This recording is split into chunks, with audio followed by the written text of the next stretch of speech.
In the name of Allah, the Beneficent, the Merciful, welcome to Study Science at Home. Today we will talk about diffusion in liquids. How in liquids diffusion takes place. First of all, we will define diffusion. Diffusion क्या है? Diffusion वो process है जिसमें molecules higher concentration से lower concentration की तरफ move करते हैं। जो लिक्विड के मॉलिक्यूल्स होते हैं वो all the time in motion होते हैं, यानी ऑल द टाइम वो मूव करते रहते हैं और वो हमेशा हायर कंसनट्रेशन से लोअर कंसनट्रेशन की तरफ मूव करेंगे। और जब हम कोई दो डिफरेंट लिक्विड्स को मिक्सअप करेंगे तो क्या होगा कि जो मॉलिक्यूल्स हैं वो उनकी रैंडम मोशन होगी और वो एक दूसरे से कोलाइड करते हुए एक होमोजीनियस मिक्सचर बना देंगे।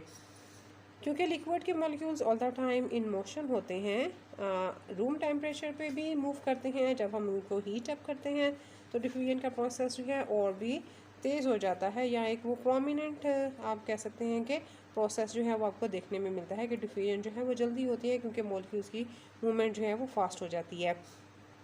तो डिफ्यूजन कौन सा प्रोसेस है? वो प्रोसेस जिसमें मॉलिक्यूल्स हायर से लोअर कंसनट्रेशन की तरफ मूव करें, या जो डिफरेंट लिक्विड्स हैं उनकी स्पॉन्टेनियस मिक्सिंग हो। किस तरह से मूवमेंट होगी, मिक्सिंग होगी उनकी? जब मॉलिक्यूल जो है वो रैंडमली मूव करेंगे, एक दूसरे के साथ कोलाइड करेंगे, जब एक दूसरे को हिट करेंगे तो उनकी डायरेक्शन चेंज होगी, तो वो फर्दर दूसरे मॉलिक्यूल्स को भी हिट करेंगे। इस तरह से रैंडमली मूव करते हुए एक होमोजीनियस मिक्सचर बन जाएगा जब हम टू डिफरेंट लिक्विड्स को मिक्सअप करेंगे।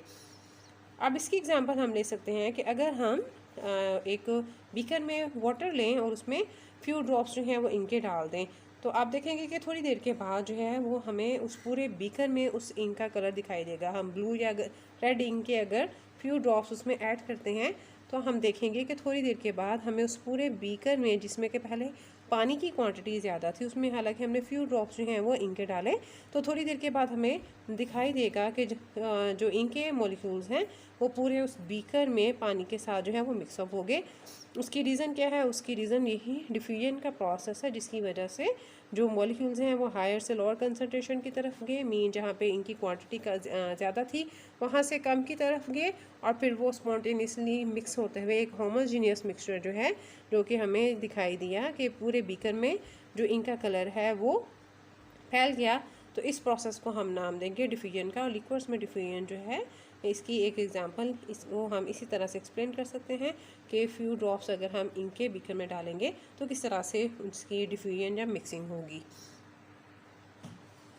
अब लिक्विड्स में डिफ्यूजन डिफरेंट फैक्टर्स पे डिपेंड करती है। सबसे पहला फैक्टर है इंटरमोलिक्यूलर फोर्सेस। अगर लिक्विड्स में इंटरमोलिक्यूलर फोर्स वीक होगी तो डिफ्यूजन फास्टर होगी। इंटरमोलिक्यूलर फोर्स को हम जो है 4th चैप्टर में बहुत ही डिटेल पढ़ चुके हैं, और ये डिफरेंट प्रोसेसेस में किस तरह से इफेक्ट करती हैं ये भी आपने एवेपोरेशन, वेपर प्रेशर वगैरह में बहुत डिटेल से इसको स्टडी किया है। तो इंटरमोलिक्यूलर फोर्स अगर तो स्ट्रॉन्ग होती है तो डेफिनेटली मॉलिक्यूल्स को जो है वो डिफ़िकल्टी होगी कि वो डिफ्यूज़ हो सके। तो इंटरमोलिक्यूलर फोर्स जो है अगर तो वीक होगी तो मॉलिक्यूल फास्टर डिफ्यूज़ करेंगे, लेकिन अगर इंटरमोलिक्यूलर फोर्स जो है स्ट्रॉन्ग होगी तो डिफ्यूजन में जो है वो डिफ़िकल्टी होगी और ये प्रोसेस स्लो होगा। नेक्स्ट फैक्टर है साइज़ ऑफ मॉलिक्यूल। अब डिफ्यूजन के प्रोसेस में मॉलिक्यूल्स का साइज़ भी एक इम्पॉर्टेंट पार्ट प्ले करता है। जो बिग साइज़ मॉलिक्यूल्स होते हैं वो स्लोली डिफ्यूज़ होते हैं, और जो स्मॉल साइज़ होंगे वो फिर डेफिनेटली जल्दी से डिफ्यूज़ आउट हो जाएंगे। इसकी एग्जांपल हम इस तरह से ले सकते हैं कि अगर हम वाटर लें, एक बीकर में पानी लें और इसमें अगर हम हनी मिक्स करें एक बीकर में और दूसरे में अल्कोहल मिक्स करें, तो हम देखेंगे कि जो हनी है वो ज़्यादा टाइम लेगा डिफ्यूज़ होने के लिए बनस्बत अल्कोहल के। तो जो हनी है उसके जो मॉलिक्यूल्स हैं उनका साइज़ जो है वो लार्जर है, बिग साइज है एज़ कम्पेयर टू अल्कोहल। तो अल्कोहल जो है वो फास्टर डिफ्यूज़ कर जाएगा, लेकिन हनी जो है वो डिफ्यूज़ होने में टाइम लेगा। तो साइज़ ऑफ मॉलिक्यूल्स भी एक इम्पॉर्टेंट पार्ट प्ले करते हैं डिफ्यूजन के प्रोसेस में। बिग साइज मॉलिक्यूल्स जो हैं वो स्लोली डिफ्यूज़ होंगे। नेक्स्ट फैक्टर है शेप ऑफ मॉलिक्यूल्स। अब शेप किस तरह से पार्ट प्ले करेगी? जो रेगुलर शेप के मॉलिक्यूल्स हैं वो जल्दी से डिफ्यूज़ हो जाएंगे, और जो इरेगुलर हैं उनको जो है डिफ्यूज़ होने में थोड़ी सी डिफ़िकल्टी फेस करनी पड़ेगी। हमें पता है कि लिक्विड में जो डिफरेंट सर्फेसिस होती हैं मॉलिक्यूल्स की, जो डिफरेंट लेयर्स होती हैं वो एक दूसरे के ऊपर स्लाइड करती हैं। तो जब वो स्लाइड हो रही होती हैं एक दूसरे के ऊपर तो डेफिनेटली उनमें डिफ्यूजन होती है, मिक्सिंग होती है। तो जो रेगुलर शेप मॉलिक्यूल्स हैं वो डेफिनेटली फिर जल्दी से जो है वो डिफ्यूज़ आउट हो जाते हैं, मिक्स हो जाते हैं। लेकिन जो इरेगुलर शेप मॉलिक्यूल्स हैं वो कुछ टाइम लेंगे डिफ्यूज़ होने के लिए। लास्ट फैक्टर जो कि डिफ्यूजन के प्रोसेस को अफेक्ट करेगा दैट इज़ टेम्परेचर। टेम्परेचर हमने देखा है कि जो डिफ्यूजन का प्रोसेस है उसको जो टेम्परेचर डायरेक्टली अफेक्ट करता है। अगर तो टेम्परेचर इंक्रीज़ हो तो डिफ्यूजन का प्रोसेस भी जो है वो इंक्रीज़ हो जाएगा। वो किस तरह से इंक्रीज़ हो जाएगा? क्योंकि टेम्परेचर जो है वो इंक्रीज़ करने से वो इंटरमोलिकुलर फोर्सेस को ओवरकम करने में मदद करेगा। मॉलिक्यूल्स की जो मूवमेंट है उसकी स्पीड भी जो है वो तेज़ हो जाएगी, जिसकी वजह से इंटरमोलिकुलर फोर्सेस को ओवरकम करते हुए मॉलिक्यूल्स जो हैं वो जल्दी से डिफ्यूज़ आउट होंगे और जल्दी से उनकी मूवमेंट जो है वो भी फास्टर होने की वजह से भी जो है मॉलिक्यूल्स की डिफ्यूजन जो है वो तेज़ हो जाएगी।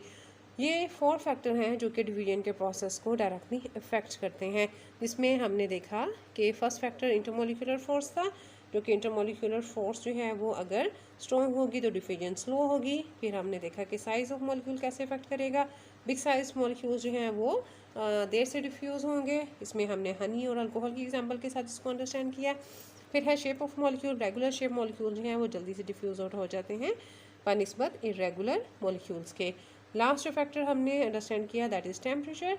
टेम्परेचर जो है डेफिनेटली इंक्रीज़ करता है तो काइनेटिक एनर्जी मॉलिक्यूल्स की इंक्रीज़ करती है, जिसकी वजह से जो इंटरमोलिकुलर फोर्सेस हैं उनको ओवरकम किया जा सकता है। मॉलिक्यूल्स की फास्टर मूवमेंट की वजह से डिफ्यूजन का प्रोसेस जो है वो भी फास्टर होगा।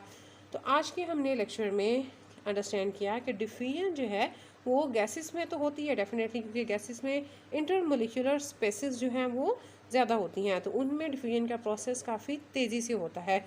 लेकिन डिफ्यूजन जो है ये लिक्विड्स में भी हो सकती है, लेकिन लिक्विड में डिफ्यूजन होने के लिए कौन कौन से फैक्टर्स हैं जो कि उसको अफेक्ट करते हैं, फिर हमने उसको अंडरस्टैंड किया कि कौन से फैक्टर जो हैं वो किस तरह से डिफ्यूजन के प्रोसेस को जो है वो अफेक्ट करेंगे, उसको जो है वो स्पीड अप कर सकते हैं या जो है वो उसके प्रोसेस को के होने में जो है वो रुकावट बन सकते हैं या उस प्रोसेस को स्लो कर सकते हैं। आई थिंक आपने बहुत अच्छी तरह से अंडरस्टैंड कर लिया होगा कि डिफ्यूजन जो है वो लिक्विड्स में किस तरह से होती है। इसको अच्छी तरह से आपने लर्न कर लेना है, अंडरस्टैंड कर लेना है। अपना बहुत ख्याल रखिएगा। अल्लाह हाफिज़।